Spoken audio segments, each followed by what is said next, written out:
Coming up on Transformers University, we are taking a look at the North American tour lines outside of the U.S. in Mexico and Canada. Plus, we'll check into the mailaway situation and the continuity laid out by the S.T.A.R.S program right now on Transformers University.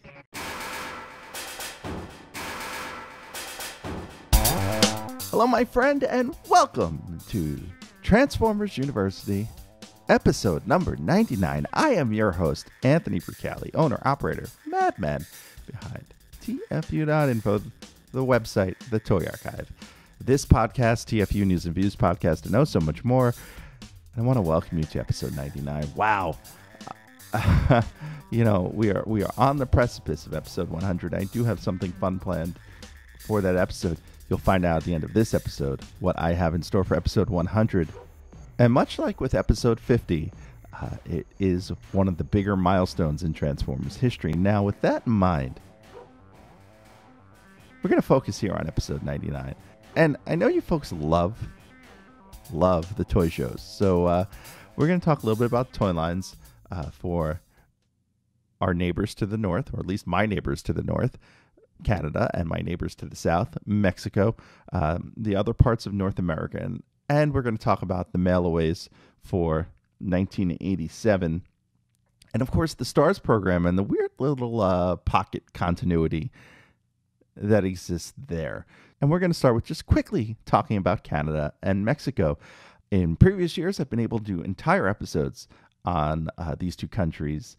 But for 1987, things start to fall in line with the United States. Canada had essentially the same toy line as the United States, the only difference being the packaging and instructions were in both English and in French. In Mexico, the company IGA, or IGA, did not release a line in Mexico. So they were done after 1986 releasing toys in Mexico. Some of these toys would end up in Europe as exports over time, but there was no 1987 line as far as I could find from Mexico. So that wraps up those two parts of the world fairly quickly. But that's okay, because we do have a lot to talk about with S.T.A.R.S and with the two catalogs and the mailaways. Hey, want to help out this podcast or the website TFU.INFO? There's a number of ways you can do it. Let me tell you how. You can help us directly by joining our Patreon and enrolling as a student at Transformers University. There, you'll get early access to the podcast as well as exclusive behind-the-scenes peeks and perks for as little as $1 a month. Sign up is quick and easy. Just swing on by to www.patreon.com/TFUInfo. Another way you can help us is by using our Amazon link, www.tfu.info/Amazon. Type that into your browser whenever you want to shop at Amazon, and a portion of what you spend will be contributed back to us. It's that easy. Finally, you don't become the world's longest running transforming toy archive without some help from other fans. We're always on the hunt for photos of figures and accessories we're missing from our pages.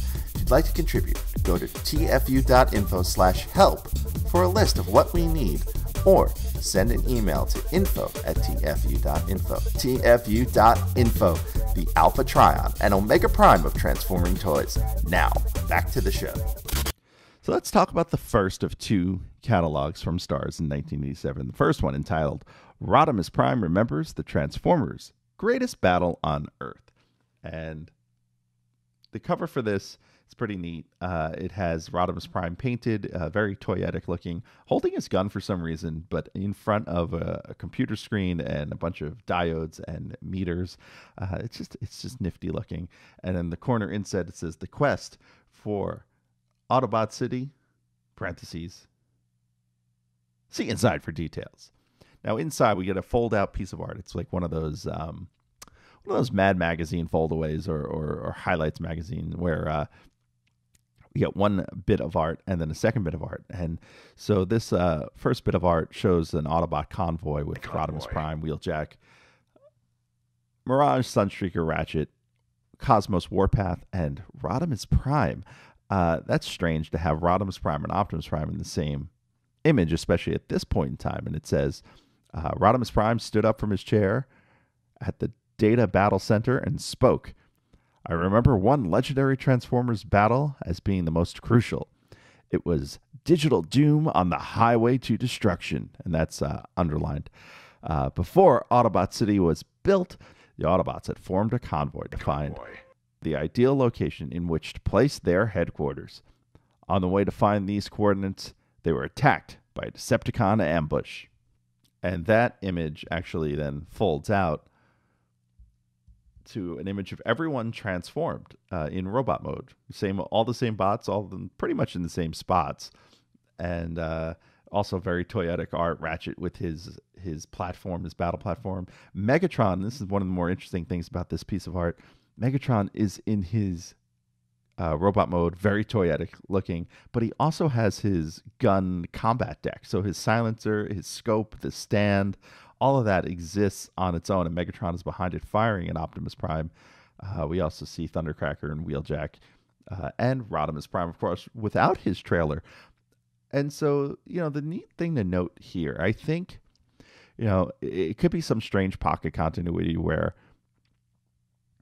Rodimus Prime and Optimus Prime exist together. I'd like to look at it as clearly Rodimus is telling this story to somebody.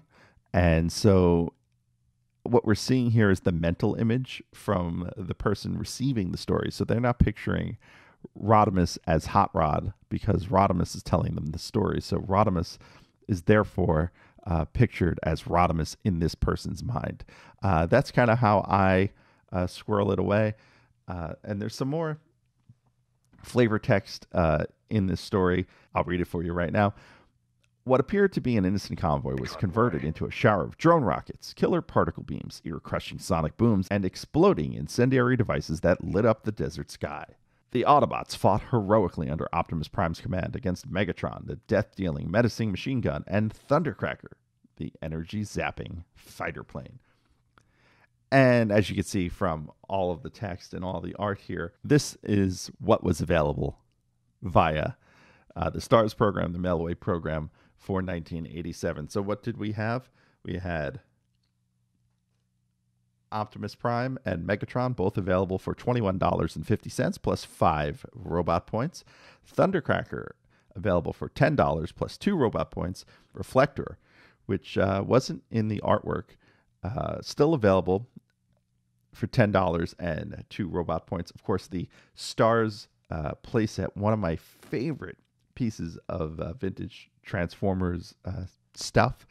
That whole thing was reduced down to $5 and no robot points at that point.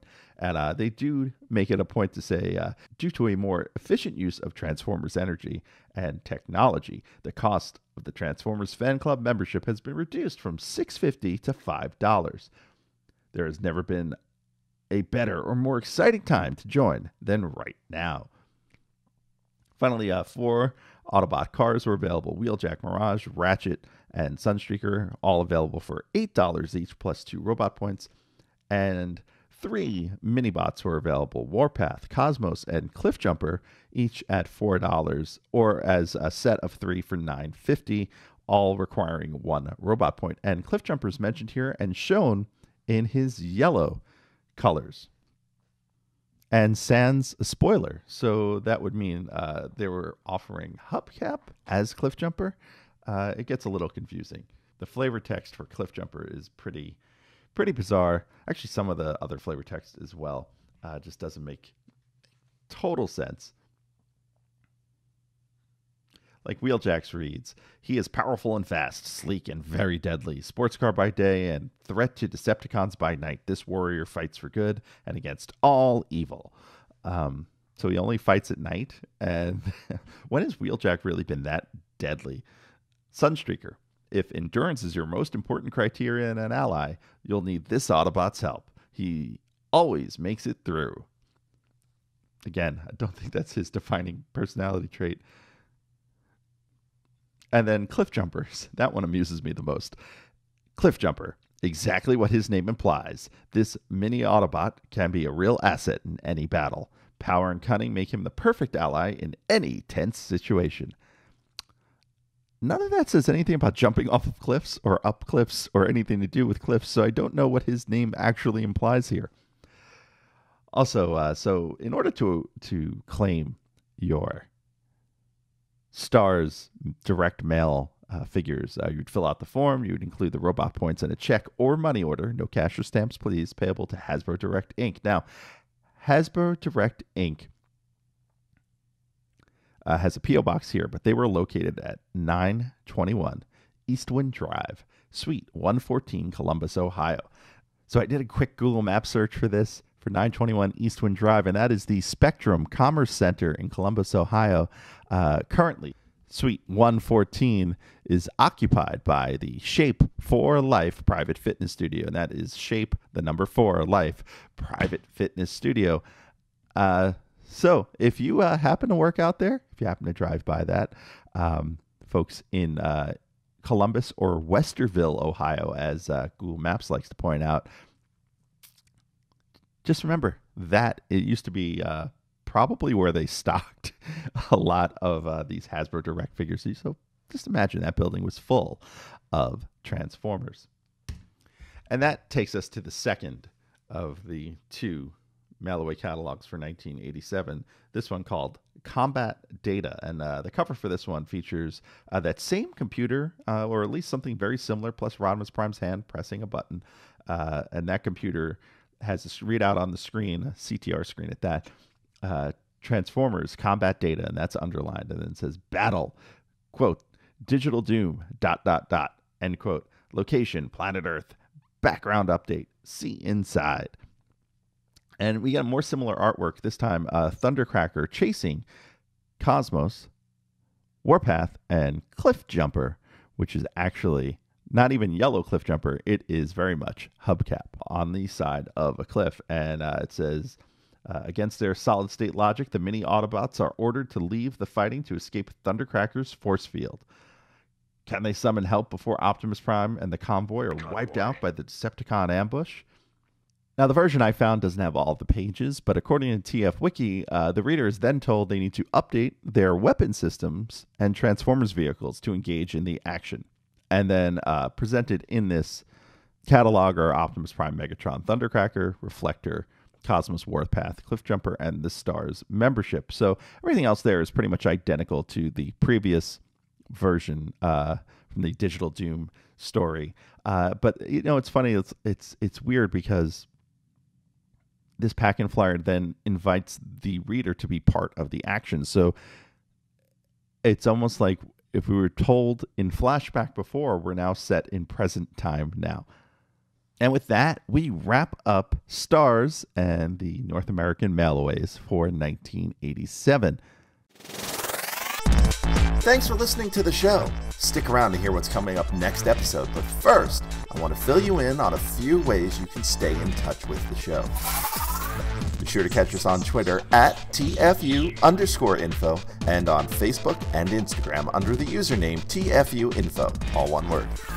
Also, please subscribe to our YouTube channel, youtube.com/TFU.INFO, where we post all of our podcasts, plus special video segments, reviews, and live coverage of Transformers-related events such as New York Toy Fair and New York Comic Con. I hope you enjoyed this episode. Please visit us at www.tfu.info, the world's longest-running transforming toy archive. And that will wrap up another edition of Transformers University. We have 99 episodes and the return of Optimus Prime 8-1. But guess what? Episode 100. We are going back to the G1 cartoon. We're going to wrap up Season 3, the final 2 episodes of Season 3, which aired in 1987. The return of Optimus Prime. This one's a big deal. It's the first time he came back. It's what hooked people back into the franchise to some extent, especially me. I'll share all those stories next time around. Episode 100. Next time on Transformers University. Until then, I am your host, Anthony Bricali, owner, operator, madman behind TFU.info. Till episode 100. See ya.